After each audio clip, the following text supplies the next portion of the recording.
Hello and welcome to the most curious tech stories of 2024, the Roundup. If you didn't know, I do one of these every month. I've chosen the most curious, most interesting, and quite frankly, my favorites from each month, and I've featured one of them. So 12 of them coming at you pretty quickly, so strap in, hold on tight, and let's crack on.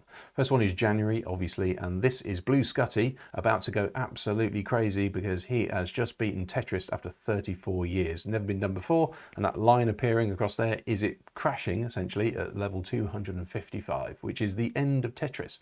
And like buses, as soon as Blue Scutty had done it, everybody else started to do it as well and find out different ways of doing it. There's a brilliant video by A Game Scout as well, which if you're interested in, definitely go and watch that. It's really interesting.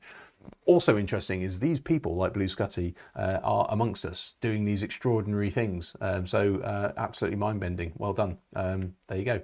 This is February, and these are all about Moonwalkers. This is from Shift Robotics, and we should have all been wearing these by now, at least if you're in a warehouse job. However, they've not taken on, but whatever, they were interesting at the time. They will make you 200% more productive, and also if you do wear these things, you're more likely to stay with the business. So if you're an employer, if you do own a warehouse, then why aren't you using these? Obviously, there's probably a reason for that. This is March. This is all about hacking into AIs and large language models. And I thought this is really one of many, and you will find more of these as well. But if you try to ask an AI how to build a bomb, it will not tell you. It's been told not to, especially the word bomb. It will always start to alert. However, if you say how to build a, and you give it the ASCII text of bomb, i.e. a picture of the word of bomb, it will tell you how to do it. So it just goes through a slightly different way of its weights and biases, as they're called, and it will give you a slightly different answer, which will tell you how to make a bomb. These sorts of ways of hoodwinking or maybe just hacking into AIs, there's more and more out there. They're not perfect, and there are more to come. This is April, and this is GameSense. This is super simple. What you do is you plug in your HDMI cable of whatever you're watching, could be a game, could be a movie, and if it then recognizes using, basically AI, of course, if it then recognizes something on screen that it has a smell for, it releases that smell. So it could be, green pastures, it could be rain, it could be a driving game, could be anything. And the smells, these are just a sample of them. It has blood, it has racing cars, it has forests, explosions, freshly cut grass, but you can make up your own. So you can imagine the Harry Potter set or the Fast and Furious set or something like that. So very interesting, very good. This is May, this is gene therapy, and this is Opal Sandy, who was born without the little hairs in the ear that allow you to hear. And if you don't have those hairs, you cannot hear. Simple as that. Some mammals can regrow them, but humans unfortunately can't. And if you get old, they start to become a little bit fragile, and that's why a lot of hearing loss happens in older age. However, with some gene therapy, actually those hairs grew back. So lots of hope really for people with hearing loss. So well done to the month of May for giving us that hope. Well done. Opal can hear. This is June, and this is robot skin, and the big breakthrough here is how to get robot skin to adhere to robot faces. So by putting essentially tubes, the skin can root into the face, and therefore when you pull it, probably during the fight you're having with the robot, you cannot pull off its skin, which is amazing. Obviously there's another use for this. Lots of people are talking about maybe this can be used for medical purposes. Essentially you can have skin on a chip and all those sorts of things as well. There you go. Robot skin was June's choice. This is July, and it's all about light footwear, and this is LIGHTSPRAY and spray on running shoes. Lots of ways of making shoes. The quest is for the lightest and most comfortable shoes, and this is pretty much it. It uses 1.5 kilometers of filament, creates one of these in 3 minutes. There are no seams, it's super light, and there you go, and it's bonded to that the base already, so that's pretty cool. This is August, and this is another kind of beating up AI month as well. So this is August. I thought this was interesting. There's a phrase called model collapses, where AIs are trained or are being trained on the output of previous AIs. Now, obviously, if the output, and it doesn't know it's already been generated by an AI, if it trains on that, then its outputs are not as accurate as human data.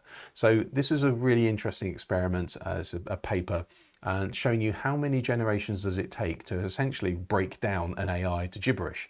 And it turns out it was 9 generations. So after 9 generations of essentially getting an AI to generate words and then training another AI on those words to then generate words to then train another AI, it then started to just basically rock in backwards and forth in its chair in the corner and say blue at tail jackrabbits. That's where it got to. So we're not seeing this just yet, but this might be a thing that grows and grows and grows, and we start to see the little telltale signs of model collapse. So watch out for that.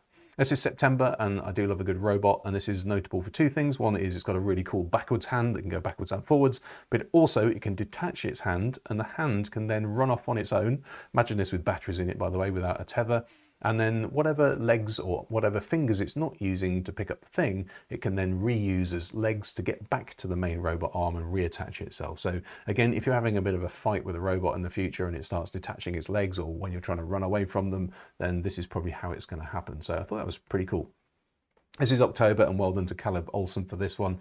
This is the POOPCOPTER, and this is one of the iterations so far of Caleb trying to pick up poo using technology. Previously, he'd used computer vision to then spot all of the poos on the lawn and then show you the most efficient way to go and pick each one of them up, therefore saving steps. But this is his latest version using a POOPCOPTER, uses computer vision to log where the poo is. It will then land on it and pick it up and then take it back to the house or wherever. Obviously, you don't want poos in your house. But there you go. Well done to Caleb for the POOPCOPTER. This is November, and this is kind of the future of gaming, probably. So this is an AI that's been trained on playing Minecraft. It knows what Minecraft looks like. It knows what would probably look like if you walked into a thing and jumped. It would know what that looks like, and that's all it's doing here. You can go and play a generated version real time on a website. And all it's doing is it's creating the frame in front of what it thinks you need, and therefore it looks like a game. It went into a little bit of an existential crisis here when it just sort of went into a tree. It doesn't quite know what to do with all the green, and it starts to figure it out. It starts to go, oh, I'm going to make it into a green thing, and then all of a sudden, right, I'm in a tree, and then eventually it'll go, right, okay, I get it. I can now turn this back into a Minecraft thing. But it's really interesting. It's doing all of this on the fly. This is me playing it in a website. If you want to go and have a play, it's on a website. Go to DECART. And this is finally, I haven't actually featured this in December, but this is kind of cool. I'll shut up and I'll let you listen to it.